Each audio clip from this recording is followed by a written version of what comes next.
Hello ಸ್ನೇಹಿತರೆ, welcome to ನಮ್ಮ ಉದ್ಯೋಗ ಮಾಹಿತಿ. ಸ್ನೇಹಿತರೆ, ಕರ್ನಾಟಕ ರಾಜ್ಯ ಕಂದಾಯ ಇಲಾಖೆಯಿಂದ ಕೆಎ ನಡೆಸ್ತಾ ಇರತಕ್ಕಂಥ ಗ್ರಾಮ ಆಡಳಿತ ಅಧಿಕಾರಿ ಹುದ್ದೆಗೆ ಸಂಬಂಧಪಟ್ಟಂಥ 1:1 ಪ್ರಾವಿಷನಲ್ ತಾತ್ಕಾಲಿಕ ಆಯ್ಕೆ ಪಟ್ಟಿಯನ್ನು ಅವರ ಒಂದು ಜಿಲ್ಲಾಧಿಕಾರಿಗಳ ಅಫಿಷಿಯಲ್ ವೆಬ್ಸೈಟ್ನಲ್ಲಿ ಪ್ರಕಟಿಸಲಾಗಿದ್ದು, ಪ್ರಮುಖವಾಗಿ ಎಲ್ಲ ಜಿಲ್ಲೆಗಳಿಗೆ ಸಂಬಂಧಪಟ್ಟಂತೆ 1:1ನಲ್ಲಿ ಲಿಸ್ಟನ್ನು ಯಾವ ರೀತಿಯಾಗಿ ಡೌನ್ಲೋಡ್ ಮಾಡ್ಕೊಳ್ಬೇಕು ಅಂಥೇಳಿ ಈ ಒಂದು ವಿಡಿಯೋದಲ್ಲಿ ಹೇಳ್ತಾ ಹೋಗ್ತೀವಿ. ಪ್ರಮುಖವಾಗಿ ಬೆಳಗಾವಿ ಡಿಸ್ಟಿಕ್ಕಿಗೆ ಸಂಬಂಧಪಟ್ಟಂತೆ ಒಂದು ಡೆಮೋವನ್ನು ಕೊಡ್ತಾ ಇದ್ದೀವಿ. ಈ ಪ್ರಕಾರವಾಗಿ ನಿಮಗೆ ಯಾವ ಡಿಸ್ಟಿಕ್ ಬೇಕು ಆ ಒಂದು ಡಿಸ್ಟಿಕ್ ನೇಮನ್ನು ಟೈಪ್ ಮಾಡಿ nic.in ಅಂತ ಟೈಪ್ ಮಾಡಿ ಸರ್ಚ್ ಕೊಟ್ಟ ನಂತರದಲ್ಲಿ ಆಯಾ ಡಿಸ್ಟಿಕ್ನ ಅಫಿಷಿಯಲ್ ವೆಬ್ಸೈಟ್ ಓಪನ್ ಆಗುತ್ತೆ.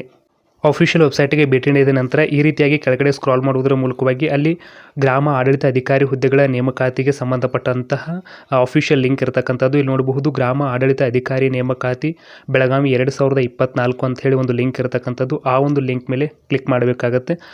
ಪ್ರಮುಖವಾಗಿ ಆಯಾ ಜಿಲ್ಲೆಗೆ ಸಂಬಂಧಪಟ್ಟಂತೆ ನೀವು ಭೇಟಿ ಕೊಟ್ಟಾಗ ಲಿಂಕ್ ಸಿಗಲಿಲ್ಲ ಅಂದರೆ ಆ ಒಂದು ಅಫಿಷಿಯಲ್ ವೆಬ್ಸೈಟ್ನಲ್ಲಿ ನೋಡಬೇಕಾಗತ್ತೆ. ಗ್ರಾಮ ಲೆಕ್ಕಾಧಿಕಾರಿ ಹುದ್ದೆಗಳ ನೇಮಕಾತಿಗೆ ಸಂಬಂಧಪಟ್ಟಂತಹ 2024ರ ಲಿಂಕನ್ನು ಕ್ಲಿಕ್ ಮಾಡಿದ ನಂತರ ಇಲ್ಲಿ ನೋಡಬಹುದು 1:1 ಅನುಪಾತದ ತಾತ್ಕಾಲಿಕ ಪ್ರಾವಿಷನಲ್ ಅಭ್ಯರ್ಥಿಗಳ ಆಯ್ಕೆ ಪಟ್ಟಿ ಅಂತ ಇಲ್ಲಿ ಆಪ್ಷನ್ ಇರತಕ್ಕಂತಹದ್ದು. ಸೊ ಇಲ್ಲಿ ಕ್ಲಿಕ್ ಮಾಡಿ ಅಂತ ಒಂದು ಆಪ್ಷನ್ ಇದೆಯಲ್ಲ, ಆ ಒಂದು ಲಿಂಕ್ ಮೇಲೆ ಕ್ಲಿಕ್ ಮಾಡೋದ್ರ ಮೂಲಕವಾಗಿ ನಿಮ್ಮ ಒಂದು 1:1 ಪ್ರಾವಿಷನಲ್ ತಾತ್ಕಾಲಿಕ ಆಯ್ಕೆ ಪಟ್ಟಿಯನ್ನು ಡೌನ್ಲೋಡ್ ಮಾಡಿಕೊಳ್ಳಬಹುದಾಗಿರ್ತಕ್ಕಂತಹದ್ದು.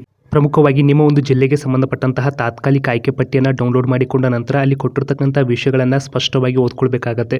ಅಂದರೆ ಪ್ರಮುಖವಾಗಿ ಇಲ್ಲಿ ದಿನಾಂಕ 16/1/2025ರಿಂದ ದಿನಾಂಕ 23/1/2025ರಂದು ಸಾಯಂಕಾಲ 5:30ರ ತನಕ ಯಾವುದಾದ್ರೂ ಆಕ್ಷೇಪಣೆಗಳಿದ್ದರೆ ಈ ಒಂದು ತಾತ್ಕಾಲಿಕ ಆಯ್ಕೆ ಪಟ್ಟಿಗೆ ಸಂಬಂಧಪಟ್ಟಂತೆ ನಿಮ್ಮ ಒಂದು ಆಕ್ಷೇಪಣೆಗಳನ್ನು ಕೂಡ ಕಳುಹಿಸಬಹುದಾಗಿರ್ತಕ್ಕಂತಹದ್ದು.